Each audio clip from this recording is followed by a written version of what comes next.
going on, y'all? Got something new today. So open this already.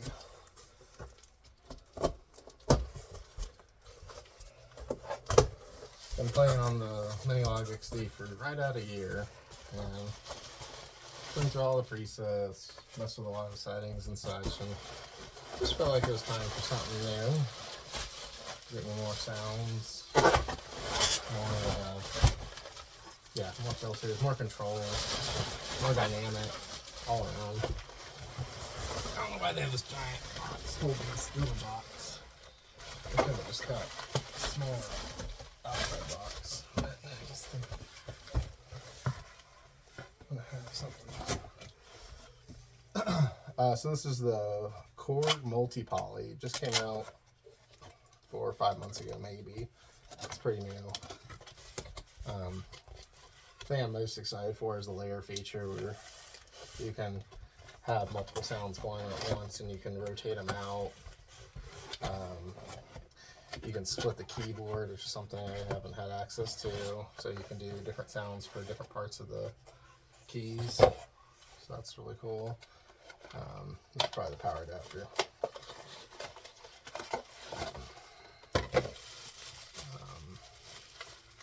Yeah, I guess this will be my first official gear video. I've been wanting to do a gear video for a while for my setup, and just haven't put the time into it because I've just got a lot of other stuff going on. So the cool thing is this thing came with a bag, which I'm pretty sure this will fit in my gator case, but we'll see.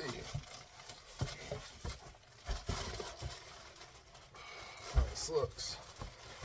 That does not want to come out. It's like vacuumed done there. Okay. So they ship it inside the case, which is pretty smart. I can't imagine how many synthesizers get sent back because of damages from shipping and stuff, and shipping it inside a case, inside a box, inside another box. Don't want to get smashed with a hammer. This is a nice case. I've heard people down talk it a little bit. It's not like extremely padded, but it's padded enough. What are you doing with your cases? Do you throw them around? If you're doing like short distance traveling, this case is perfectly fine. But if you're doing any sort of long distance stuff, I don't think I would recommend it. So this is it. Has this really nice wood paneling on the side. I plan on getting there's a guy that does mods on Etsy for the MS-20 Mini. He does wood paneling on the side. I plan on getting that eventually, but it's just not high priority right now. But this is cool. Got the screen, which I've probably watched 10 or so videos on this thing. People demoing it, people doing critiques.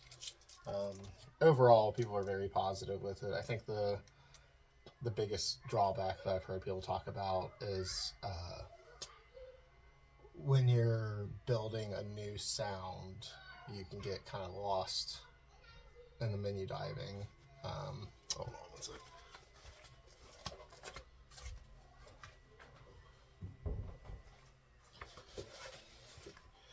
You get kind of lost in the menu diving, and but like, I don't know, is that you're creating a sound? You're not doing that live, so I don't know. I'm angled a little weird. But yeah, it's got all sorts of bells and whistles. Has a sequencer, has a mod wheel, which I have never had, has a pitch wheel, which I've never had. There's on the Minilogue XD, there's a mod joystick, and it's always been a little flimsy.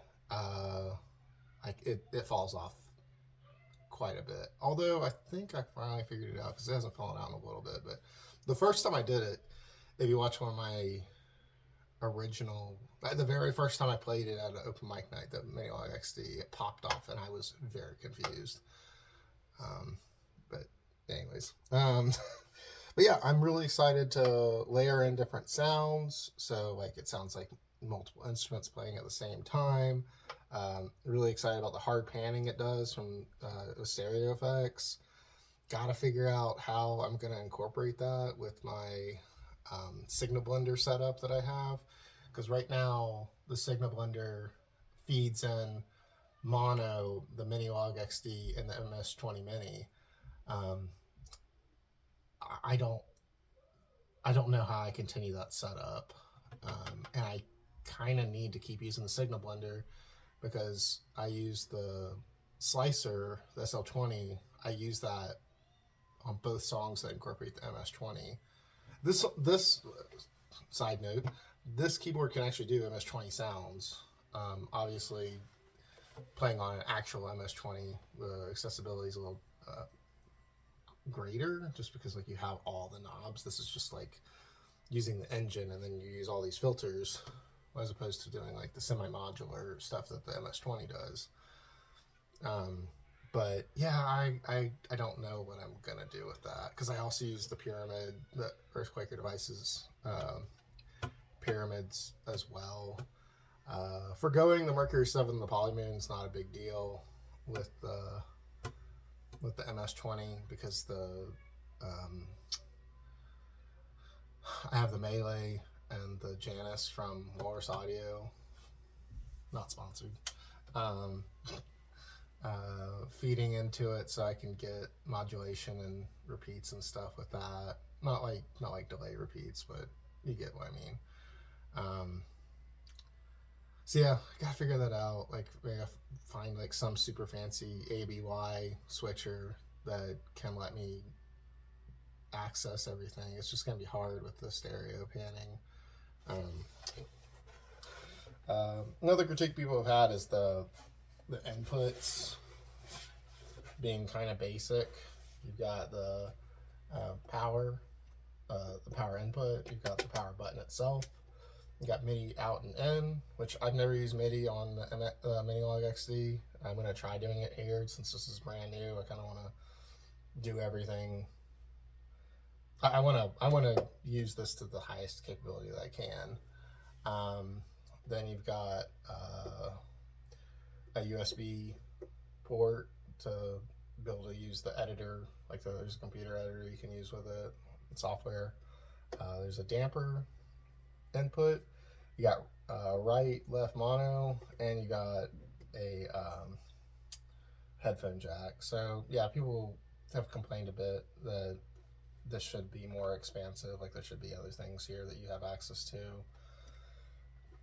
But at the end of the day, this is a mid-price synthesizer. This isn't like the super high grade giant keyboard synthesizer. But this is like, I would say this is definitely higher mid, because I would say the Minilogue XD is like a low mid tier synthesizer. I like the sizing of this. This is apparently a brand new keyboard. The keys are definitely a little bigger, so I'm going to get used to that.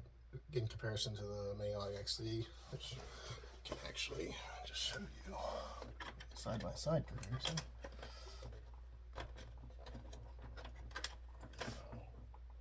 I got flat cables going into the Minilogue XD, so it's a little hard to pull out, which is good. It's in there securely. Don't want to have accidents. Yeah, so here's what I have been using. Let's see the size differential. This is definitely a little bit bigger, so I'll put the smaller one on top so that way you can see.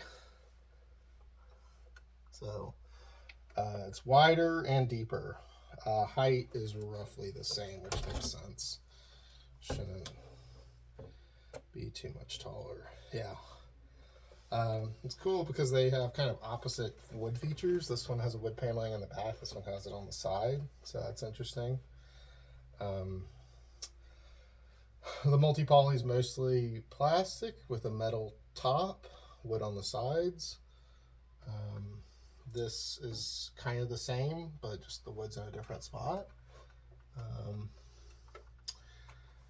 But yeah, I'm really excited to start working through this. There's a lot to dive in here. I don't know that I'm going to play it at the May 31st show, just because I want to like really like hit home runs with this thing. I don't want to half do it. I definitely want it to be at its full exposition. But we'll see. Maybe I have a month. It's April 27th. May 31st is a little over a month away. That's a long time. Maybe the 2 new songs I debut will feature this. So live, I'll just switch out the gear real fast because it's pretty simple. Pretty simple switch out, and being able to mute the line real time should make it where it's not a big deal for the people running sound at Jackrabbits. But yeah, thanks for watching. I'll try to do some actual audio featurettes once I get through learning how to use it, and I might do a video when I first plug it in, just to like kind of show how cool it is without even really knowing what you're doing. But yeah, until then, this is Veritas Prism, and I'll catch you on the next one.